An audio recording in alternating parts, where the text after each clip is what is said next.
پێغەمبەری خوا فەرمێ صلی الله عليه وسلم هەر موسڵمانێک هەموو ڕۆژێ 12 ڕکات سونەت بکە بنى الله له بيتا في الجنة. هەر کەسێک هەموو ڕۆژێ 12 ڕکات نوێژی سونەت بکە خوا قەسرێکی لە بەهەشتا بە دروستەکە. نوێژی سونەت زیادەیەکە لە نوێژە فەرزەکان، یعنی نوێژی فەرز نییە، سونەتی پێغەمبەری خوایە. نوێژی سونەتیشمان زۆرە، بەڵام ئەم سونەتەی پێغەمبەری خوا کە مەبەستێتی کە 12 ڕکاتە سونەتی ڕاتیبەی نوێژەکانە کە موئەکەدەیە. 2 رکات سونەتی پێش نوێژی بەیانی، 4 رکات سونەتی پێش نوێژی نیمەڕۆ، 2 رکات سونەتی دوای نوێژی نیمەڕۆ ئەمە 8، 2 رکات سونەتی دوای نوێژی مەغریب ئەمە 10، 2 رکات سونەتی دوای نوێژی عیشا ئەمە 12کە. ئەمە موئەکەدەیە، پێی وتێ سونەتی ڕاتیبەی موئەکەدە.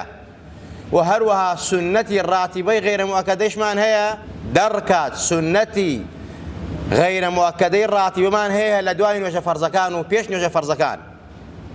لە پێش نوێژی عەسر 4 رکاتمان هەیە. پێغەمبەری خوا فەرمێت صلى الله عليه وسلم رحم الله امرأ صلى قبل العصر 4.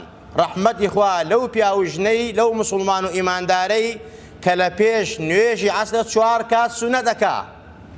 اینجا بە هەمان شێوە چۆن 2 رکات سونەتی موئەکەدە لە دوای نوێژی نیمەڕۆ هەیە، 2 رکاتی غەیرە موئەکەدەش هەیە کەواتە 4 لە پێشەوە 4 لە دواوە بە غەیرە موئەکەدەکەوە.